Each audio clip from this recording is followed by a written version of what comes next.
What's up, friends and family? How are y'all doing? Let me know down below. Life has been over here lifing, but we back at it. There have been so many points in my life where I've had to focus on balancing my hormones. I've really been working on healing my gut, which is crucial for healthy hormones. I'm talking blood sugar and stress levels. I really got into this when we were trying to conceive little Hunter and we went to see an endocrinologist. And if you've done your research, you know that imbalanced hormones can cause a whole lot of ruckus. Hyperthyroidism, PMS, PMDD, PCOS, endometriosis, fibroids, mood disorders, anxiety, sleep disturbances, fatigue, and resistant weight loss. But I want to share my routine with y'all today. I'm also going to share what a day of balancing my hormones looks like so you can build your own routine. So if you're looking for those simple lifestyle changes that make sense, that's what I got for you today. And I want to hear from you. What's helped you with better gut health and hormone balance? Now, you know I'm going to tell you, if you having major issues, you need to go see your doctor. Everything I mentioned can be found down below in the description. Before we dive deep into what I do and why, I want to give y'all a quick breakdown of my everyday and what I do to balance those hormones. Let's start with during the day. When I first get up, I drink a whole glass of water because ain't nobody got time for being dry,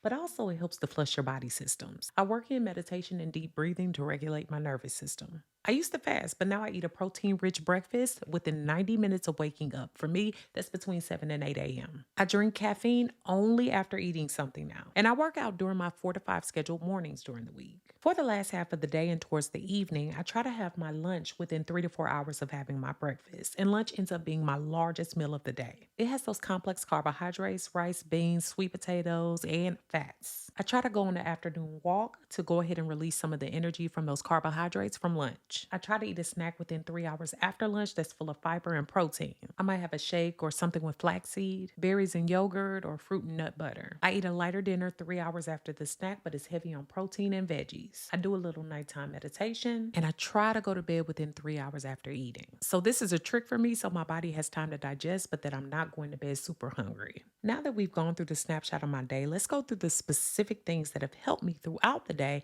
in order to balance my hormones. For many reasons, I've made it a point to reduce toxins in my household beauty products. First of all, they make me break out. My skin will tell me quickly what's not supposed to be on it, but they mess with the function of the female sex hormones. Over time, I've really switched more of my products to more paraben-free brands. And no, I'm not telling you to go throw away all your stuff and your money. This has been a slow process for me. Anytime you finish one of your beauty products like a deodorant, a lotion, or a foundation, replace it with something that's freer of harsher chemicals, including parabens, aluminums, fragrances, and phthalates. And I've been able to try out bomb products from Osea, y'all, and they are so good. And they're the sponsor of today's video. They have clean, clinically proven skincare, powered by pure potent seaweed and active botanicals. Vegan, cruelty-free, sustainable, climate neutral certified, and ocean positive verified. And they're a mother-daughter female-founded brand. And y'all, they got me looking real glowy and dewy this summer. I've been loving their Undaria algae body oil and the hyaluronic body serum. They're the perfect summer accessories for the golden hour glow. The body serum is what I've been needing in my life. I've been applying it to my skin morning and night, and a little bit goes a long way. It's a fast absorbing body serum and it plumps the skin. And y'all, I get instant hydration and moisturization without it causing a film on my skin. It has vegan peptides and niacinamide, and that leaves my skin soft, smooth, and supple. And the body oil is now one of my faves, and y'all, it smells naturally delicious. I can add it to my body damp or dry, and it helps to improve my skin's elasticity, and I feel it deeply penetrating, and it works hard on those areas like softening my knees and my elbows. It has a botanical oil blend and white lupin flower, and it helps the skin stay youthful. And right now, they have a way for you to build your own bundle. And you know I got y'all. Go to the link in my description and use code BABYDOL to get 10% off your purchase. I've been trying to focus on getting sufficient protein every day. A lot of us do not get enough protein at all.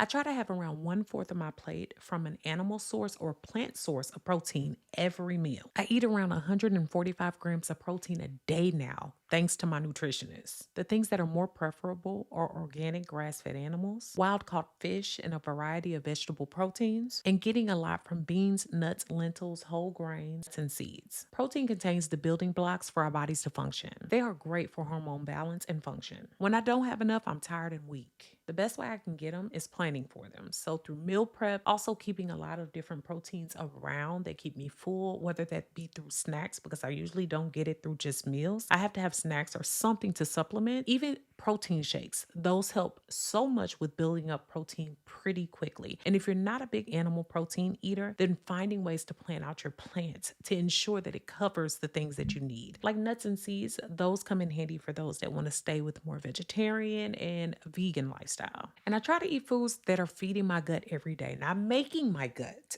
but feeding it. I have to have a combination of fiber, prebiotic, and probiotic foods. I get fiber from vegetables and fruit, especially the skin, beans, and whole grains. Prebiotic foods like onions and garlic, oats, lentils, chickpeas, bananas, asparagus, and sweet potatoes. Probiotics, yogurt, tofu, fermented cabbage, and olives. I do come up short sometimes, so I do my probiotic supplements. A lot of our happy hormones are produced in our gut. So to keep those at level, you got to keep that gut safe and happy. I've been doing some research on digestive enzymes lately to help break down my foods even more. If y'all have any input on that or some things that I should look out for, let me know down below. I know we can avoid everything, but I'm trying to avoid foods with high levels of hormones and highly processed foods. I try to stay pretty non-dairy unless I want to blow up my household. Y'all know what I'm talking about. I try to stay away from fish that are fed unnatural diets and factory farmed animals. No one can be perfect here, but just try to do the best that you can. Additional hormones that are sometimes used in food production can sometimes confuse the body, and that can interfere with normal hormone production, which throws our systems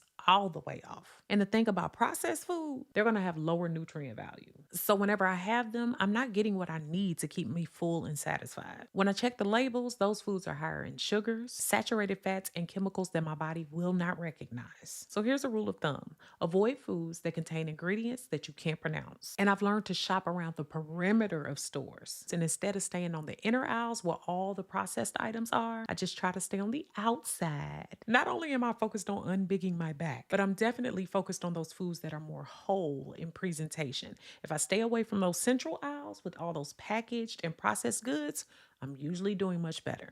Aside from the protein, I try to have a half a plate of vegetables with every meal. Don't look at me crazy. I'm talking leafy greens, kale, and dark green lettuce. I try to take in various colors of veggies, like sweet potatoes or squash. And sulfur-rich vegetables help as well. This includes things like onions, mushrooms, and cabbage. Vegetables are anti-inflammatory and full of antioxidants, and those help improve hormone function. And though I love using my food scale, sometimes I can't get to it. So I use my food prep containers, which actually show you how much of each thing you should have, like your proteins, carbs, and even your vegetables. I just bought those things off of Amazon and they were real inexpensive. And this makes it easy for when I haven't perfectly packaged or weighed my food. I used to shy away from fats, but I eat a source of fat at every meal, a healthier source of fat. I include things like olive oil, nuts, almonds, omega-3s, nut butters, and avocado. I learned that fats are needed for hormone production. And when I was going to the endocrinologist, it helped me to look at the foods that I was eating. I was trying to cut out a lot of fats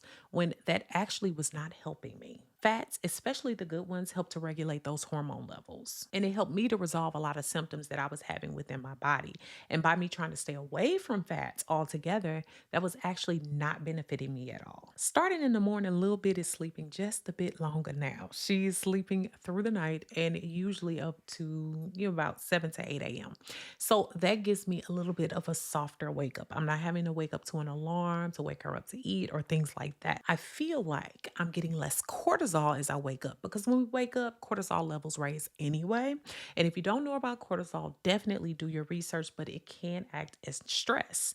And so that stress hormone can cause us to retain fat and other issues within our bodies. And I know that it's really heightened, especially in people like me with anxiety. And studies have found that some of our alarm sounds could trigger a stress response because we're waking up already stressed out. Look like if you can relate to that. So cortisol be having me in a chokehold, y'all. So I try to wake up to a softer sound, and there's apps out there that are really good for this. The Sleep Cycle alarm clock app is one that really does start with gradually waking you up more naturally. Maybe leave your windows just a little bit cracked so you get a little bit of sunlight as the day starts. So that way you kind of naturally revive yourself and wake up without being all startled.